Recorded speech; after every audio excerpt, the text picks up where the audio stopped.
మన దేశంలో చట్టాలు పటిష్టంగా ఉన్నాయని న్యాయ నిపుణులు చెప్తుంటారు. అయితే చట్టాన్ని అమలు చేయడంలో రాజకీయ నాయకులకు కానీ అధికార పార్టీకి కానీ చిత్తశుద్ధి ఉండదు. మన దేశంలోని చట్టాల విషయానికి వస్తే 99% పటిష్టంగా ఉంటాయి. అయితే నిందితుడు తప్పించుకునేందుకు కేవలం 1% అవకాశము కల్పిస్తారు. అది కాస్త నిందితులు చట్టం నుండి తేలిగ్గా తప్పించుకోవడానికి వీలవుతుంది. ఇక మన రాజకీయ నాయకులు ఎన్ని చట్ట వ్యతిరేక కార్యక్రమాలు చేసినా శిక్షలు పడిన దాఖలాలు అరాకొరా ఉంటాయి. అయితే గత 10 సంవత్సరాల నుండి ఈడీ రాజకీయ నాయకులపై మొత్తం 193 కేసులు నమోదు చేస్తే కేవలం శిక్షలు పడింది మాత్రం 2 కేసుల్లోనే. దీన్ని బట్టి చూస్తే మన చట్టాలు ఎలా పనిచేస్తున్నాయో ప్రత్యేకంగా చెప్పాల్సిన పని లేదు. మన రాజకీయ నాయకులపై ఈడీ దాడులు, తర్వాత జరిగిన కేసుల తతంగం గురించి ప్రత్యేక కథనంలో మరింత సమాచారాన్ని తెలుసుకుందాం.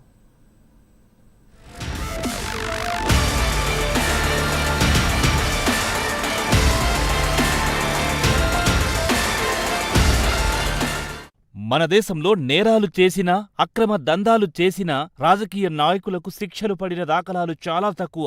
ఎప్పుడో కాని పలానా నాయకుడికి శిక్ష పడుతుందని ఎక్కడో వార్తల్లో వింటున్నా తప్ప రాజకీయ నాయకులకు శిక్షలు పడ్డం మన దేశంలో చాలా అరుదు.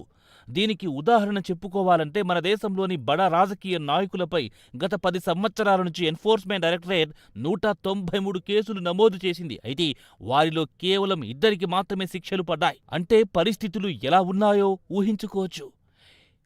ఈ విషయం బయట వ్యక్తులు చెప్పింది కాదు, కేంద్ర ప్రభుత్వమే పార్లమెంట్ సాక్షిగా చెప్పింది. ప్రభుత్వం విడుదల చేసిన గణాంకాల ప్రకారం చూస్తే 2019 నుంచి 2024 వరకు ఈడీ ఈ కేసులు నమోదు చేసింది. అయితే అత్యధికంగా కేసులు నమోదయ్యింది మాత్రం 2022-23 ఆర్థిక సంవత్సరంలో అని ప్రభుత్వం పార్లమెంట్కు సమాచారం ఇచ్చింది.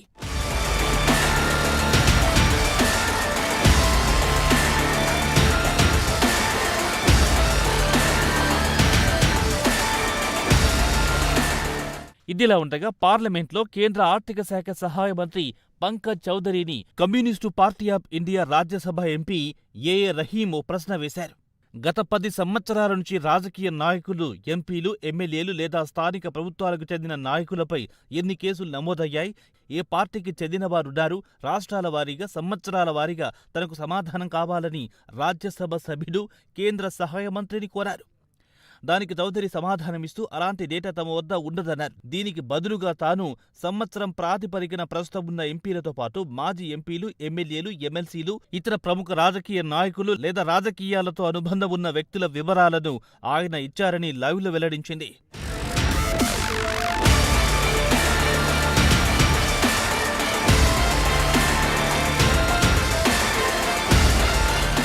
దీనికి రహీం కౌంటర్గా మంత్రి చౌదరిని మరో ప్రశ్న వేస్తూ ఇటీవల సంవత్సరాల్లో ప్రతిపక్ష నాయకుడిపై ఈడీ కేసులేమైనా పెరిగాయా అని ప్రశ్నించారు. అయితే దీనికి సంబంధించిన వివరాలు తెలపండి అని కోరారు. దీనికి మంత్రి సమాధానమిస్తూ అలాంటి సమాచారం తమ వద్ద ఉండదు, అలాంటి సమాచారాన్ని తాము మెయింటైన్ చేయమని స్పష్టం చేశారు. అయితే అందుబాటులో ఉన్న సమాచారం ప్రకారం చూస్తే 2019-2024 వరకు పెద్ద సంఖ్యలో కేసులైతే నమోదయ్యాయి. అయితే అత్యధికంగా 2022-23 ఆర్థిక సంవత్సరంలో ఎక్కువగా ఈడీ కేసులు నమోదయ్యాయి. ఇదిలా ఉండగా గత ఏడాది డిసెంబర్లో కేంద్ర ప్రభుత్వం పార్లమెంటు సమాచారం ఇస్తూ 2019-2024 వరకు ఈడీ మొత్తం 911 కేసులు ఫైల్ చేసింది. వాటిలో 654 కేసుల విచారణ జరిగింది. కేవలం 42 కేసుల్లో మాత్రం శిక్షలు పడ్డాయని తెలిపింది. శిక్షల రేటు 6.42%గా తేలింది.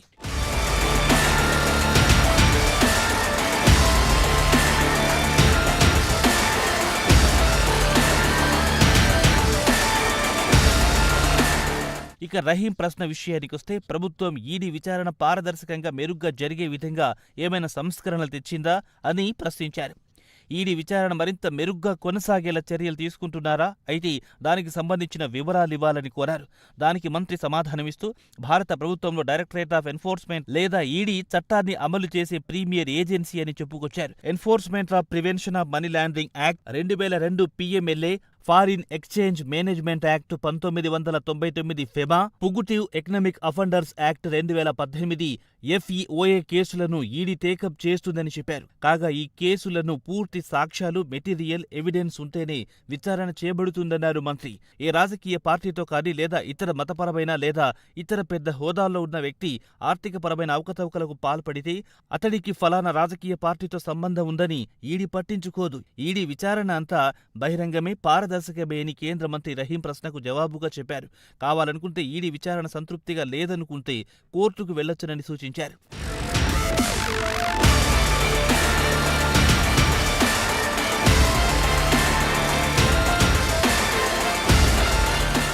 కాగా ఈడీ విషయానికొస్తే వివిధ రకాల కేసులను డీల్ చేస్తుంది. PMLA యాక్ట్, పెమా, FEOA కేసులను విచారిస్తుంది. గత 10 సంవత్సరాల నుంచి 193 కేసులు నమోదు చేసి కేవలం 2 కేసుల్లో మాత్రమే శిక్ష పడేలా చేయడం పట్ల ప్రభుత్వాన్ని నిలదీస్తున్నాయి ప్రతిపక్షాలు. రాజకీయ నాయకులపై పెట్టిన ఈడీ కేసుల గురించి మంత్రి కూడా ప్రస్తావించలేదు. రికార్డు లేవని తేల్చిపడేశారు. కాగా మంత్రి మాత్రం 2016-17లో ఒకరికి, 2019-20లో మరొకరికి శిక్ష పడిందని చెప్పారు. కాగా పలు సందర్భాల్లో సుప్రీంకోర్టు కూడా మనీ లాండరింగ్ కేసుల్లో శిక్షలు అతి తక్కువగా పడుతున్నాయని కామెంట్ చేసింది. గత ఏడాది నవంబర్లో TMC MLA Partha Chatterjee bail విచారణకొచ్చిన సందర్భంగా కోర్టు ఈ వ్యాఖ్య చేసింది. కాగా సర్వోన్నత న్యాయస్థానం కూడా ఈడీ కన్వెన్షన్ రేట్ చాలా దారుణంగా ఉందని వ్యాఖ్యానించింది. ఎంతకాలం పాటు వారిని అండర్ ట్రయల్గా ఉంచుతారని ఈడీని నిలదీసింది. కాగా సుప్రీంకోర్టు కూడా ఇటీవల ఈడీని గత 10 సంవత్సరాల నుంచి 5,000 కేసులు ఫైల్ చేస్తే కేవలం 40 మందికి మాత్రమే శిక్షలు పడ్డాయని గుర్తు చేసింది. ఇక నుంచైనా ఈడీ విచారణలు నాణ్యతగా ఉండేలా ఫోకస్ పెట్టాలని ఆదేశించింది.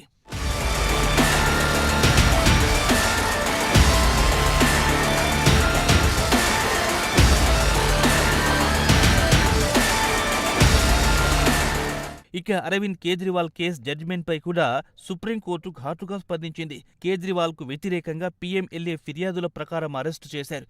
దీనిపై కోర్టు పలు ప్రశ్నలు సంధించింది. కాగా ఈడీ అరెస్టు చేసే ముందు యూనిఫామ్ పాలసీని పాటించాలని సూచించింది. ఇదిలా ఉండగా గత ఏడాది డిసెంబర్లో కేంద్ర ప్రభుత్వం పార్లమెంట్లో మనీ లాండరింగ్కు సంబంధించి గత 5 సంవత్సరాల నుంచి మొత్తం 911 కేసులు, 2019 జనవరి నుంచి 2024 అక్టోబర్ వరకు కేసులు ఫైల్ చేసింది. వాటిలో 654 కేసుల్లో ట్రయల్స్ కూడా పూర్తయ్యాయని తెలిపింది. అయితే 42 కేసుల శిక్షలు పడ్డాయని గొప్పగా చెప్పుకుంది.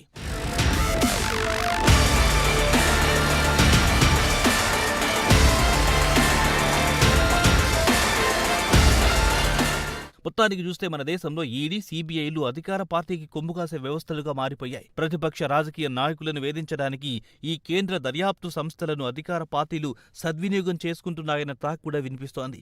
ఈడీ, CBI నిర్వాకాలపై సుప్రీంకోర్టు కూడా పలుమార్లు మొట్టికాయలు వేసింది. అయినా ప్రభుత్వం కింద పనిచేసే కేంద్ర దర్యాప్తు సంస్థల నుంచి న్యాయం ఆశించడం కూడా అత్యాశ అవుతుందని పలువురు రాజకీయ విశ్లేషకులు అభిప్రాయపడుతున్నారు.